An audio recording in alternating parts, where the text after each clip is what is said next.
درس قرآن کے بعد ہمیشہ سے ہم کسی مہمان کی آمد کا انتظار کرتے ہیں، کسی نئے چہرے کو ہم دیکھنا چاہتے ہیں۔ تو آج ہم نے جن شخصیت کو زحمت دی ہے، میری مراد ہمارے بڑے بھائی فضیلت الشیخ ولی احمد عمری حفظہ اللہ، وشاکھاپٹنم سے آپ کا تعلق ہے، تو آپ انشاءاللہ خطاب فرمائیں گے ہم سب سے، اور آپ کا عنوان ہے آج کا گناہوں کے اثرات، تو فلیتفضل مشکورا سے۔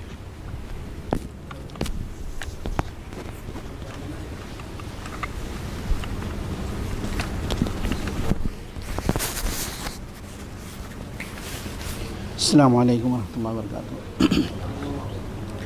الحمدللہ وحدہ والصلاة والسلام علی من لا نبی بعد وبعد۔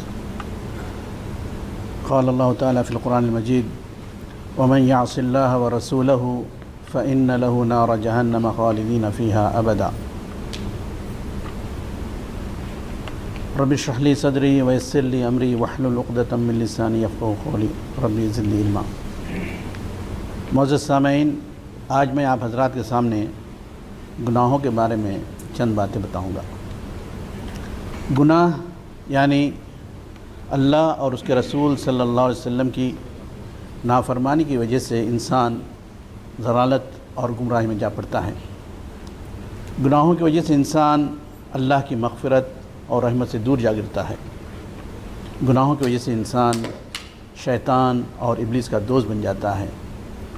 اور یہ وہ ابلیس ہے جو اس کو جہنم تک پہنچا کر چھوڑتا ہے۔ اس لیے ہمیں چاہیے کہ ہم جہاں تک ہو سکیں ہمیشہ گناہوں سے بچتے رہیں، پرہیز کرتے رہیں، اور اگر ہم سے بشر ہونے کی حیثیت سے، انسان ہونے کی حیثیت سے کبھی ہم سے گناہ ہو جائے تو ہمیں چاہیے کہ اس پر ندامت ہو، ہمیں اللہ کی طرف رجوع ہوں اور مغفرت طلب کریں، کہ اللہ تعالیٰ کو وہی بندے پسند ہیں جو گناہ ہونے پر توبہ کرتے ہیں، جیسا کہ اللہ تعالیٰ فرماتا ہے ان اللہ یحب التوابین ویحب المتطہرین۔ تو آئیے ہم دیکھیں گناہ کس کو کہتے ہیں۔ گناہ سے کا مطلب ہے ہر وہ کام جس کو اللہ اور اس کے رسول صلی اللہ علیہ وسلم نے کرنے کا حکم دیا اس کو نہ کرنا، اور ہر وہ کام جس سے اللہ اور اس کے رسول صلی اللہ علیہ وسلم منع کیا اس کو کرنا گناہ کہلاتا ہے۔ گناہ کے کو عربی میں معصیت کہتے ہیں اور اردو میں نافرمانی بھی کہتے ہیں، جیسے کہ اللہ تعالیٰ قرآن مجید میں فرمایا وَمَن يَعْصِ اللَّهَ وَرَسُولَهُ فَإِنَّ لَهُ نَارَ جَهَنَّمَ خَالِدِينَ فِيهَا أَبَدًا۔ جو اللہ اور اس کے رسول صلی اللہ علیہ وسلم کی نافرمانی کرے گا اس کے لیے جہنم کی آگ ہے جس میں وہ ہمیشہ ہمیشہ رہے گا۔ اگرچہ کہ گناہوں کی سزا اللہ کے ہاں ہے، مگر ان سزاؤں میں کمی و زیادتی ہوتی ہے، یعنی اگر کوئی شخص یعنی زمان و مکان کے اعتبار سے کمی و زیادتی ہوتی ہے۔ مثال کے طور پر اگر جو ہم تمام جانتے ہیں کہ مہینوں میں 4 مہینے حرمت والے ہیں جس کو اشہر الحرم کہتے ہیں، اگر کوئی شخص ان مہینوں میں گناہ کا کام کرتا ہے تو اس کی سزا اس شخص سے بڑھ کر ہے جو ان مہینوں کے علاوہ دوسرے مہینوں میں کرتا ہے۔ اسی طرح اگر کوئی شخص مسجد الحرام ہے، اس کے ارد و گرد جو جگہ ہے جس کو حرم کا علاقہ کہتے ہیں، یا عام مساجد ہیں اس میں گناہ کا کام کرتا ہے تو اس شخص کی سزا اس شخص سے بڑھ کر ہے جو اس سے ہٹ کر گناہ کرتے ہیں۔ الغرض زمان و مکان کے اعتبار سے جو ہے نا گناہوں کی سزا میں اضافہ اور کمی ہوتی ہے۔ بھائی اور دوستو، گناہ کے 2 قسمیں ہیں، ہم تمام جانتے ہیں 2 قسمیں ہیں، گناہ کبیرہ بڑے گناہ اور گناہ صغیرہ۔ اسی کے بارے میں علامہ ابن قیم رحمۃ اللہ علیہ نے فرمایا وَقَدْ دَلَّ الْقُرْآنُ وَالسُّنَّةُ وَإِجْمَاعُ الصَّحَابَةِ وَالتَّابِعِينَ مِن بَعْدِهِمْ عَلَىٰ أَنَّ الذُّنُوبَ كَبَائِرٌ وَصَغَائِرٌ، کہ قرآن مجید، حدیث شریف اور تمام صحابہ اور تابعین کا اس پر اجماع ہے کہ گناہ کے 2 قسمیں ہیں، گناہ کبیرہ اور گناہ صغیرہ۔ گناہ کبیرہ سے مراد وہ گناہ ہیں جس کے حرام ہونے کا ذکر قرآن اور حدیث میں آیا ہے، اور گناہ کبیرہ سے مراد وہ گناہ ہیں جس کا کرنے والا اللہ کی غضب اور لعنت کا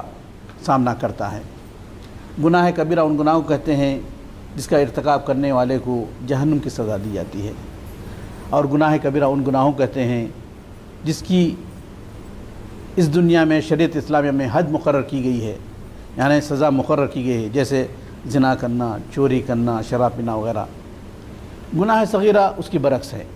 چھوٹے گناہ، یعنی جس کا حرام ہونے کا قرآن میں حدیث میں ذکر نہ ہو، یا جس کے کرنے پر اللہ کے غضب و لعنت کا ذکر نہ ہو، جس کے کرنے والے کے لیے جہنم کی سزا نہ سنائی گئی ہو، اور جس کے لیے اس دنیا میں حد مقرر نہ ہو۔ مگر ایک بات یاد رکھنے کی ضرور ہے، وہ یہ کہ ہم گناہ صغیرہ کو چھوٹے گناہ سمجھ کر بار بار نہیں کرنا چاہیے۔ جو شخص گناہ صغیرہ کا بار بار ارتکاب کرتا ہے اس کا شمار گناہ کبیرہ کرنے والوں میں ہو جاتا ہے۔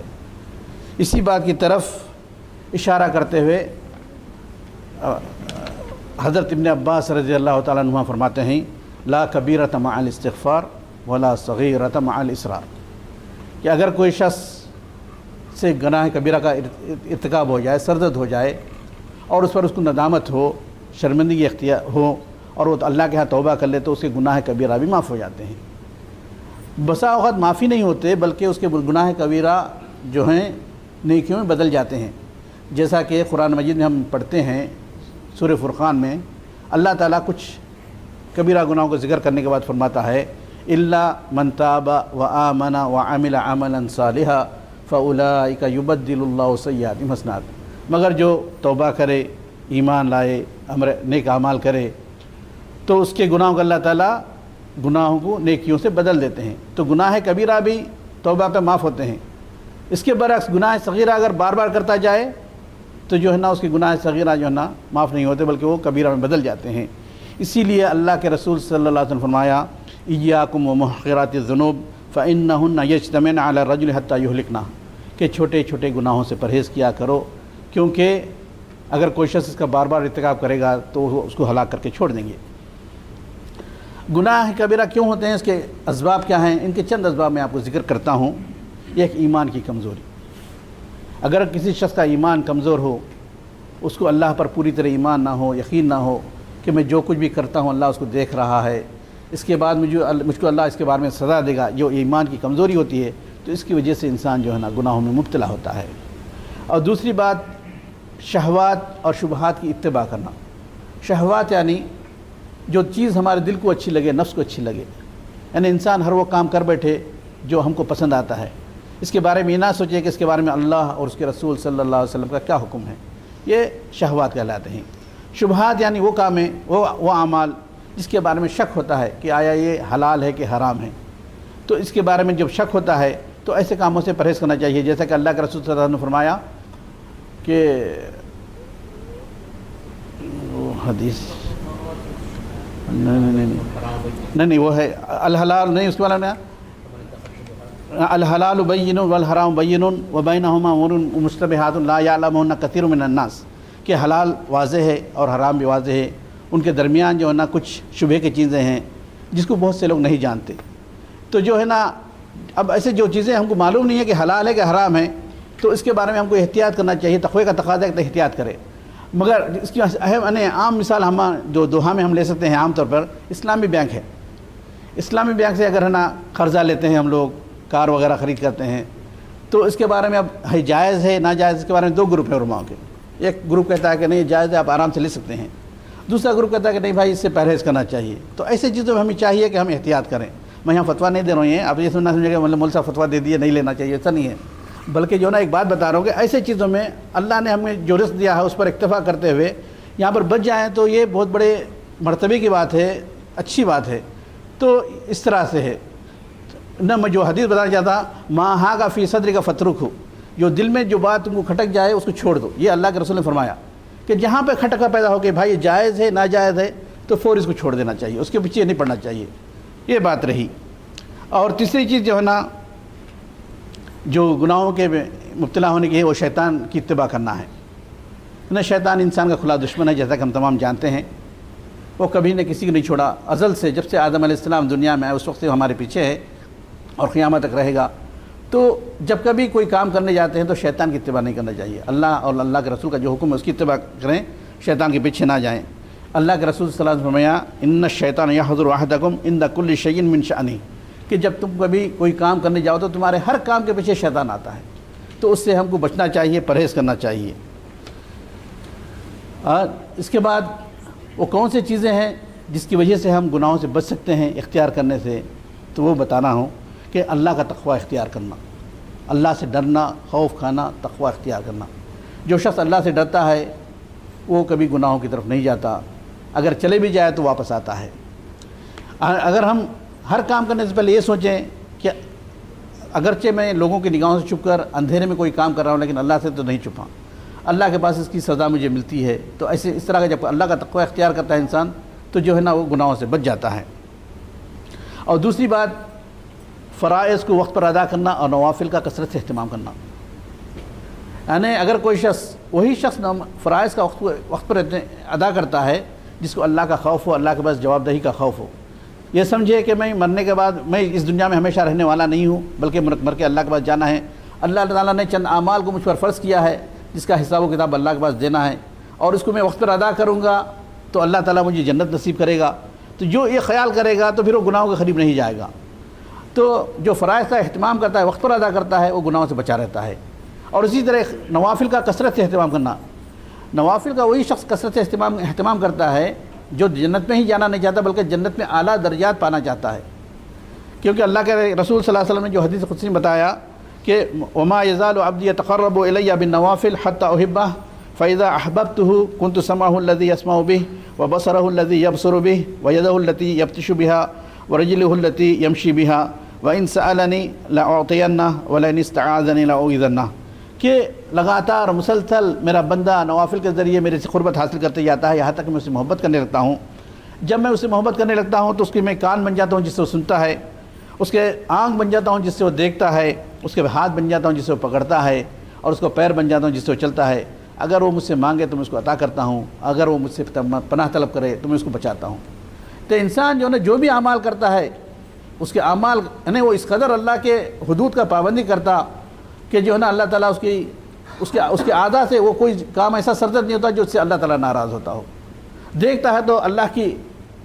نگاہ کو استعمال کرتا ہے تو اللہ کے حلال کردہ چیزوں میں استعمال کرتا ہے، ہاتھوں کو استعمال کرتا ہے تو اللہ کے حلال کردہ چیزوں میں استعمال کرتا ہے، کانوں کو اسی میں استعمال کرتا ہے، پیروں کو اسی میں استعمال کرتا ہے۔ اس طرح کرنے کی وجہ سے اللہ تعالیٰ اس سے اتنی محبت کرتا ہے کہ جو پوچھتا ہے اللہ تعالیٰ اس کو دیتے جاتا ہے۔ تو جو ہے نا نوافل کا جو کثرت سے اہتمام کرتا ہے وہ گناہوں سے بچتا ہے۔ تیسری بات جو ہے نا گناہ سے بچنے کے لیے امر بالمعروف و نہی عن المنکر کا فریضہ انجام دینا، یعنی جس معاشرے میں، جس قبیلے میں، جس خاندان میں بھلائیوں کا حکم دیا جاتا ہے اور برائیوں سے روکا جاتا ہے، وہ خاندان جو ہے نا برائیوں سے بچا، وہ معاشرہ برائیوں سے بچا رہتا ہے۔ جہاں پر ایک کام نہیں ہوتا وہ بہت جلد گناہوں کی طرف چلے جاتے ہیں۔ اسی لیے ہمیں چاہیے کہ ہم جو بھی جہاں بھی رہیں، جیسے بھی حال میں رہیں، جہاں تک ہو سکے امر بالمعروف و نہی عن المنکر کا کام کرتے رہیں۔ کل ہی ہماری تذکیر ہو رہی تھی پروگرام ہمارے بیٹھک میں، ہمارے ایک ساتھی کہہ رہے تھے کہ جو ہے نا آئیڈیل اسکول کے استاد ہیں کہ ایک لڑکی آئی، 0 پیریڈ تھا، پوچھی کہ ٹیچر مجھے میوزک کی کلاس میں جانا ہے۔ اب مول صاحب جو ہے نا عمری بھی ہے، پریشان ہو گئے کہ نہ چھوڑیں تو اسکول والے بولیں گے، اگر چھوڑیں تو گناہ کا مسئلہ ہے۔ دیکھیے اب کس طرح اس کو روک سکتے ہیں؟ تو آج کل کا ماحول اس قدر پریشان کن ہے، گھناؤنا ہے کہ جہاں پر امر بالمعروف و نہی عن المنکر کا فریضہ انجام دینا آسان نہیں ہے، مگر ہمیں جہاں تک ہو سکے اس کا خیال کرنا چاہیے۔ اگر یہ نہیں کریں گے تو اللہ کے عذاب کے سب لوگ ہیں نا اس کے اندر شامل ہو جاتے ہیں۔ اور اس کے بعد گناہوں سے بچنے کے لیے جو ہے نا نیک لوگوں کی صحبت اختیار کرنا یہ ضروری ہے کہ جیسا معاشرہ رہتا ہے ویسے لوگ بنتے ہیں۔ اگر ہم نیک لوگوں کی صحبت اختیار کریں گے تو ہم جو ہے نا گناہوں سے بچ سکتے ہیں اور برائیوں سے بچ سکتے ہیں۔ بھائیو دوستو، گناہ جو ہے ایک ایسی ضلالت اور مشکل ہے کہ اس کا اثر خود اپنی ذات پر بھی ہوتا ہے اور ساری دنیا پر بھی ہوتا ہے۔ جب کوئی بندہ گناہ کرتا ہے تو صرف خود متاثر نہیں ہوتا بلکہ اس کے ساتھ ساتھ پورے ماحول کو متاثر کر دیتا ہے، جیسا کہ اللہ تعالیٰ فرماتا ہے ظہر الفساد فی البر والبحر بما کسبت ایدی الناس، کہ خشکی اور تری میں لوگوں کی کرتوتوں کی وجہ سے جو ہے نا فساد برپا ہو گیا۔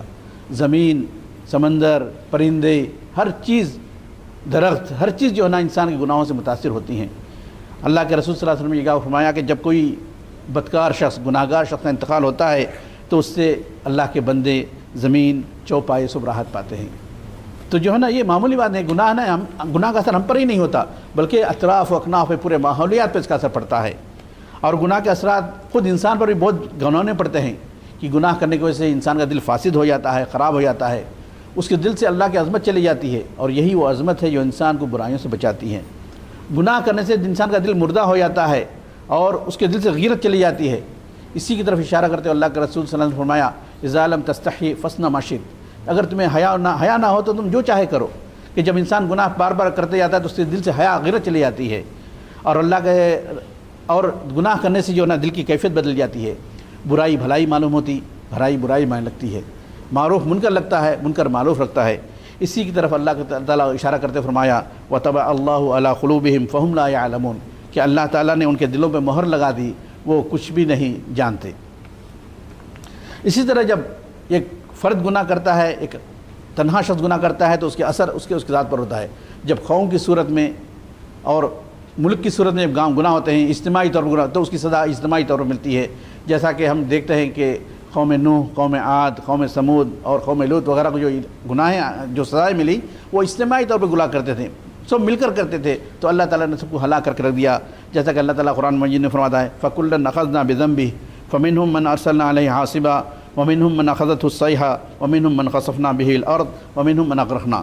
کہ ان میں سے ہر ایک ہم نے ان کے گناہوں کی وجہ سے پکڑ لیا،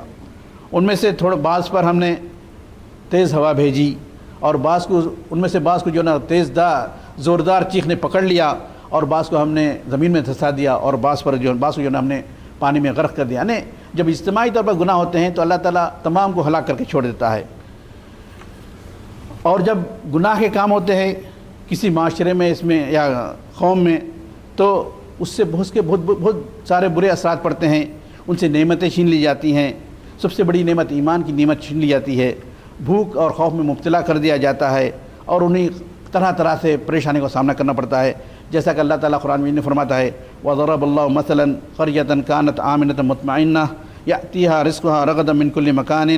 فَكَفَرَتْ بِأَنْعُمِ اللَّهِ فَأَذَاقَهَا اللَّهُ لِبَاسَ الْجُوعِ وَالْخَوْفِ بِمَا كَانُوا يَصْنَعُونَ، کہ اللہ تعالیٰ نے ایک قریے کی، ایک گاؤں کی مثال بیان کی جو بہت اطمینان سکون سے تھا، تو جہاں پر نا ہر طرف سے بے حد و حساب رزق آیا کرتا تھا، مگر انہوں نے اللہ کے نعمتوں کی نافرمانی کی تو اللہ تعالیٰ نے ان کو بھوک اور خوف کا جو ہے نا لباس پہنا دیا۔ یہاں پہ لباس سے اس کو نا لباس پہنایا گیا، ہم دیکھتے لباس چاروں طرف سے انسان کو گھیرا ہوا ہوتا ہے، اس طرح ان کو چاروں طرف سے بھوک گھیر لی، ڈر اور خوف ہر طرف سے گھیر لیا، دن کے اجالے میں، رات کے اندھیرے میں، گھر میں اور باہر، ہر جگہ پر خوف ہی خوف۔ ہم آج کل جو دنیا کا ماحول دیکھتے ہیں ہمارے اطراف و اکناف میں، جو مسلمانوں پر جو حالت ہے کہ کسی پل انہیں چین نہیں، تو یہ گناہوں کا سبب ہی ہے۔ تو جو ہے نا جو انسان گناہ کرتا ہے، جو معاشرہ گناہ کرتا ہے، ان پر اللہ کا عذاب اسی طرح آتا ہے۔ اور جب کوئی قوم گناہوں میں مبتلا ہوتی ہے تو اللہ تعالیٰ ان کو نئے بیماریوں میں مبتلا کر دیتے ہیں، جیسا کہ اللہ کے رسول کی حدیث ہے لم تظہر الفاحشۃ فی قوم قط حتیٰ یعلنوا بها حتیٰ الا فشا فیہم الطاعون والاوجاع التي لم تکن مضت فی اسلافہم الذین مضوا، کہ جب کسی قوم میں ہے نا فحش کاری، گندگیاں جو ہے نا پھیل جاتی ہیں، علانیہ طور پر کرنے لگتے ہیں، تو اللہ تعالیٰ جو ہے نا ان لوگوں میں جو ہے نا طاعون، جس کو پلیگ کی بیماری کہتے ہیں، اور جو ہے نا تکلیف دہ بیماریاں اللہ تعالیٰ ان میں مبتلا کر دیتا ہے جو ان سے پہلے نہیں گزری۔ یعنی الغرض جو ہے نا ان کو ایسے بیماریوں سے مبتلا کرتا ہے جس کا ہم بارے میں نہیں سنا، جیسے آج ہم دیکھتے ہیں کہ جو ایڈس ہے، جو اور جو ہے نا سرطان جو بیماری، کینسر کی بیماری ہے، یا ایسے بیماریاں ہیں، اور جو ہے نا برین جو ہے نا ٹیومر بولتے ہیں، یہ جو ایسے بیماریاں ہیں جس کے بارے میں کبھی سنا نہیں، ہمارے باپ دادا نہیں جانتے تھے، مگر یہ تمام بیماریاں ان ہمارے ہی گناہوں کا وجہ سے ہے۔ تو اس لیے ہمیں چاہیے کہ ہم گناہوں سے ہمیشہ پرہیز کریں، بچتے رہیں، اللہ کے احکام کی پابندی کریں، اور جو اللہ تعالیٰ نے ہمیں دیا ہے اسی پر ہم اکتفا کریں، اور برے راستوں پہ نہ جائیں۔ اللہ تعالیٰ سے دعا ہے کہ کہنے سے زیادہ اللہ تعالیٰ عمل کی توفیق عطا فرمائے۔ دو باتیں آپ کو بتانا چاہتا ہوں اس کے بعد کہ بھائیو دوستو، دیکھیے ایک بات یہ ہے نا کہ انسان کا جسم، انسان جو ہے نا دو چیزوں سے مرکب ہے، ایک ہے روح اور ایک جسم،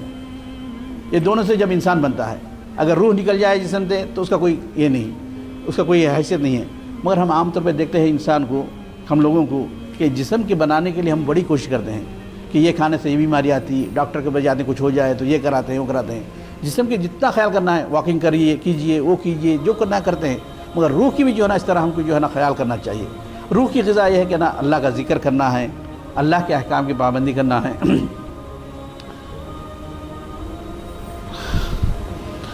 اور یہ چیزیں ہیں جس سے انسان جو ہے نا اللہ کے پاس بھی بچ سکتا ہے۔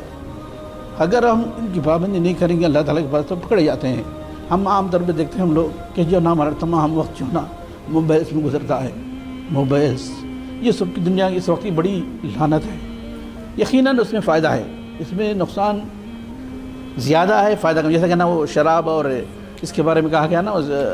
جوے کے بارے میں, وَإِثْمُهُمَا أَكْبَرُ مِنْ نَفْعِهِمَا, کہ ان دونوں کا جو ہے نا گناہ زیادہ ہے فائدے سے. تو جو ہے نا اسی طرح موبائل میں بھی فائدہ ہے کہ اچھی چیزیں آتے ہیں, لیکن اس ہمارے علم میں کوئی اضافہ نہیں ہوتا. یہ وقتی طور پہ آتا ہے اور چلے جاتا ہے. وقتی طور پہ ہم پڑھ لیتے ہیں, اس کو مسلسل نہیں پڑھ سکتے, ہمارے علم میں اضافہ نہیں ہوتا. تو اس کے بجائے ہم نا موبائل کے پیچھے زیادہ ٹائم ویسٹ کرنے کے بجائے جو نا کوئی اچھی کتابوں کا مطالعہ کریں. مہینے میں ایک کتاب ہی صحیح, دن بھر میں ایک قرآن کی آیت ہی صحیح یا ایک حدیث صحیح پڑھ کے جو ہے نا اس کی مطالعہ کریں گے تو اللہ تعالیٰ جو ہے نا اس کا اچھا اجر دیتا ہے. کیونکہ یہ زندگی انسان کی مختصر ہے, جتنا ہو سکے انسان کو جو ہے نا اس سے استعمال کرنا چاہیے اور برائی سے بچ کرنا چاہیے. اللہ تعالیٰ سے دعا کہ اللہ تعالیٰ ہم کو کہنے سے زیادہ عمل کی توفیق عطا فرمائے.